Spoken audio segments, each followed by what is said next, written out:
Olá, meu amigo, minha amiga, muito obrigado por vocês estarem aqui no Portal do José.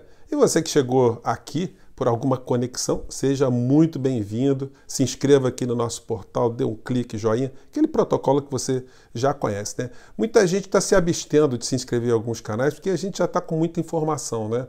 Mas não se acanhe, né? Eu estou aqui só tentando dar uma contribuição ao debate e hoje vai ser quente. Eu já tinha preparado aqui uma pauta só para a gente abordar a Venezuela, que é um assunto que é um tabu aqui no Brasil. Ele é tratado de uma forma absolutamente ideológica e tudo que nós sabemos sobre o que acontece na Venezuela vem pelos olhos de uma coisa que a gente chama mídia OTAN, que é a mídia norte-americana com os países europeus que têm grandes interesses econômicos na Venezuela. Não pensem vocês que eles têm alguma pretensão de cuidar de assuntos relacionados a direitos humanos. Se fosse assim, eles estariam lá muito compenetrados em ajudar o Haiti, né? Ajudar a Serra Leoa, ajudar países africanos, países miseráveis, né? No entanto, eles têm muita preocupação com direitos humanos, com a democracia na Venezuela, que é um país rico em petróleo, né? A gente vai analisar isso aqui, mas eu fui surpreendido por dois assuntos. Em primeiro lugar, essa figura, o pastor Valdemiro Santiago, está aqui a figura. Ele é um homem que trafega por todas as esferas do poder, né? E dá para ver que ele tem uma ligação muito grande com o presidente da República e dá apoio ao presidente da República, os deputados que são ligados a ele também dão apoio ao presidente da República, e nesse momento que o presidente está muito desgastado, esse apoio vai fazer com que alguns contratos com o diabo sejam celebrados de uma forma muito contundente. E o presidente tem uma responsabilidade a partir de agora muito séria, porque ele tem que, já que ele movimentou a Polícia Federal inteira, é importante que ele movimente a Polícia Federal para mandar prender essa pessoa que ele conhece bem. Porque esse homem está vendendo semente para curar o Covid por preços assim, mas ele estabelece lá um valor de R$1.000, né? E se eu não tivesse visto isso, eu não iria acreditar. Eu ia pensar que isso aí alguém de repente está pegando descontextualizando e tal, mas eu analisei, vi em vários lugares e há uma confirmação, e é por isso que eu estou comentando, porque muitos de vocês pedem, né? Vamos ver um pedacinho aqui da fala milagrosa. Da reunião de bispos e pastores, apresentando com exame, um laudo médico, gente curada de coronavírus, ele está terminal, né? Podemos dizer assim, gravíssimo, né? Um estado muito avançado. E Deus operou e fez maravilha. E está ali o exame para quem quiser. Seria bom uma reportagem na Globo, né? Na Bandeirantes, na Record, na SBT, na Rede TV, né? Para mostrar ao povo o poder de Deus, na verdade, a grandeza de Deus. E é que eles estão interessados nisso, né? Aí você vê como é importante a semente, a semeadura. A planta que nascer vai estar escrito, você toma. Eu vou fazer o propósito de R$1.000 por cada um deles. Sementinha, cara, essa, né, gente? Isso aí não tem outra tipificação no Código Penal mais expressa do que a de estelionato. Eu vou deixar de hoje para amanhã para ver se alguém já se movimentou, porque se o Ministério Público de algum lugar tomou conhecimento disso, ou alguém já denunciou a polícia, eu não sei de qual estado que é o pastor Valdemiro, mas isso é coisa de se prender em flagrante e levar ali para prestar depoimento, explicar como é que se dá essa cura por conta dessa sementinha de R$1.000, né?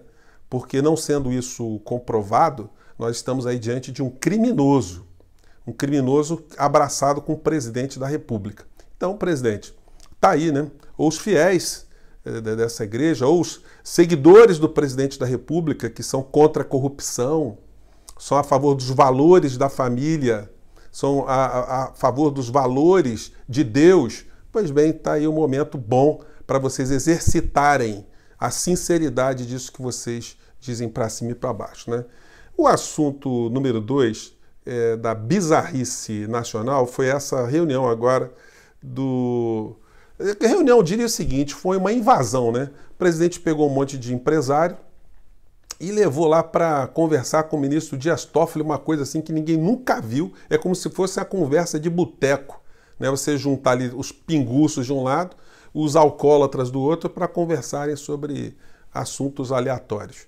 Porque o que tem a ver o ministro do Supremo Tribunal Federal com recuperação da economia, com projeto econômico, projeto de reindustrialização do Brasil? O que ele tem a ver? O que ele tem a dizer para os empresários ali naquele momento? Então, gente, é um bando de fanfarrões, né?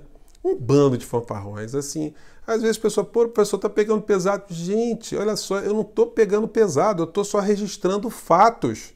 Não dá para a gente classificar essas criaturas de um modo menos contundente, não é? Vamos seguir em frente aqui. Aí a fala do ministro Guedes sempre aterrorizando a sociedade, né? É como se fosse uma reunião de grandes senhores de engenho, insatisfeito com os escravos estarem trabalhando só 12 horas por dia, só entre aspas, né? Dizendo ali que os escravos eles têm que trabalharem 20 horas por dia no mínimo, e 4 horas para eles dormirem, para eles almoçarem, jantarem, fazerem as suas coisas, né? Então é mais ou menos isso. A Casa Grande quer que os escravos voltem a trabalhar, se contaminem, morram os borbotões, afinal o Brasil tem milhões de pessoas desempregadas, né? O que significa morrerem alguns milhões de pobres, não é? Então esse grupo de fanfarrões cínicos tem um presidente da República que, quando eu ataco, né, eu digo assim, o presidente da República é um psicopata, né? Vamos conferir aqui e se o presidente é um psicopata mesmo. Vamos conferir a fala do ministro Guedes aqui, o terror que ele implementa. Vamos lá. Vamos ver se pega. Opa.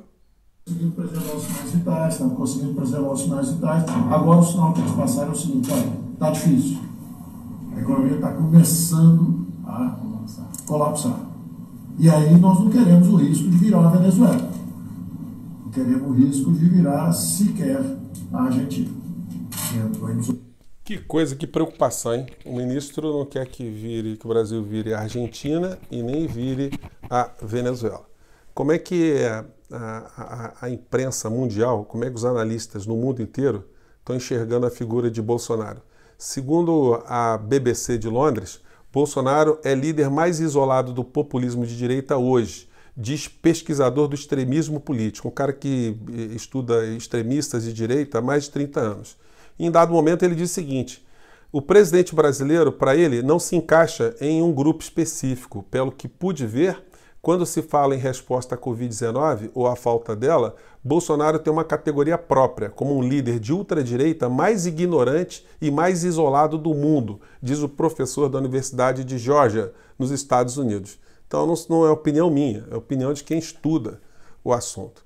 E como o seu auxiliar, seu mentor na área econômica, né, o comandante desse grupamento de saque das economias nacionais, disse que o Brasil, se não quebrar essas regras do isolamento o mais rápido possível, pode se transformar numa Venezuela ou numa Argentina, resta registrar que se o Brasil se transformasse numa Venezuela hoje ou numa Argentina, nós teríamos muito menos vítimas, muito menos brasileiros contaminados, muito menos sofrimento, muito menos dor.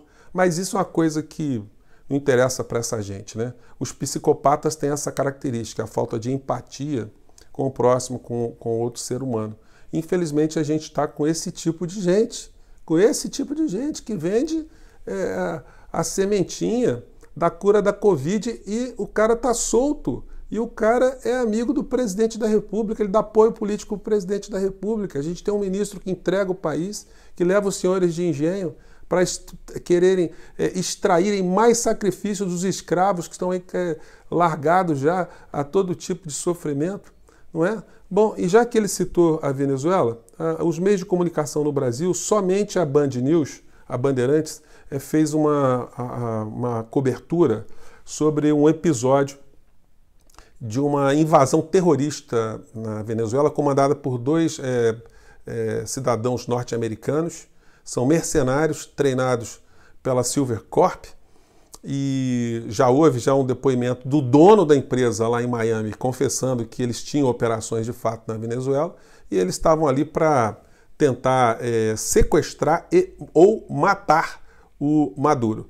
A Band News se refere nesse assunto de uma maneira assim, extremamente ideologizada. Vamos pegar um trechinho aqui. Na Colômbia, para tomar o controle de um aeroporto de Caracas. O objetivo, segundo ele, era capturar Nicolás Maduro e levar o ditador de avião preso para os Estados Unidos, onde responde por acusações de tráfico de drogas e lavagem de dinheiro. Então, olha só, a matéria é muito sacana, né? Porque eles quase legitimam, né? Na verdade, eles estão legitimando esse ato terrorista de entrar um grupo de mercenários estrangeiros dentro de um país e sequestrar ou matar um líder, um presidente. Aí não vamos entrar na discussão, é sempre bom a gente enfatizar isso, porque há muita contaminação sobre as impressões, as informações que a gente tem sobre a Venezuela. A tendência geral é de acharmos que lá é uma ditadura mesmo, sanguinária, sanguinolenta, que é um autocrata, enfim. Tem muitas percepções ali que não encontram abrigo em fatos analisados ali com muita serenidade. E o meu papel aqui não é de ir com a Maria, vai com as outras. O papel aqui é de a gente colocar reflexão crítica, o que está acontecendo. Os meios de comunicação, de uma maneira geral, eles trataram desse assunto essa semana inteira. O próprio jornal o Globo aqui, o G1, ele tratou a semana inteira sempre reproduzindo os textos da mídia OTAN, que seria uma suposta invasão na Venezuela, seriam supostos terroristas, seriam supostos norte-americanos, só que os fatos já foram totalmente revelados e não tem nada de suposto. Foi um atentado mesmo, os americanos estão presos lá, o governo venezuelano está denunciando o governo americano para o próprio parlamento americano para explicar se o parlamento americano vai se pronunciar sobre isso, né? Mas está provocando para que eles digam alguma coisa sobre isso, porque como é que pode um país respaldar um grupo terrorista para abater ou para sequestrar um outro chefe de Estado diante de acusações que a gente não tem clareza de quais são elas exatamente. O que nós sabemos é aquilo que eu falei no começo do vídeo, que é o interesse geopolítico, o interesse econômico sobre a Venezuela.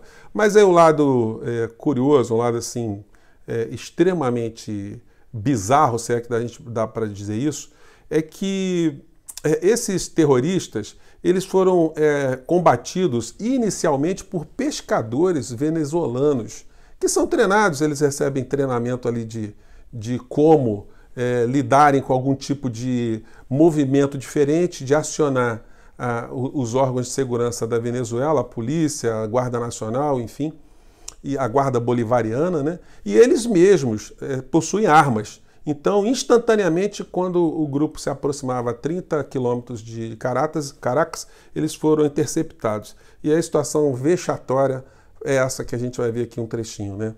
São os rambos amordaçados e manietados com fios de nylon de pesca, né? Ridículo. Vamos lá.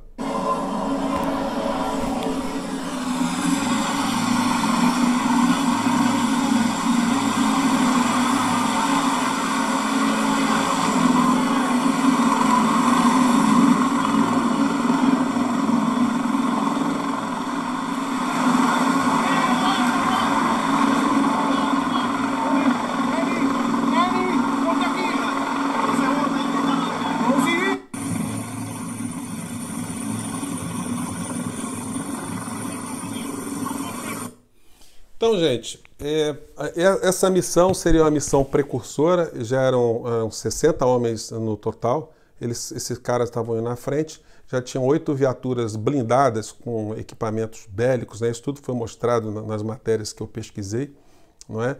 E eles tinham ali o objetivo de preparar a segunda leva que viria, mas foram descobertos logo na primeira fase.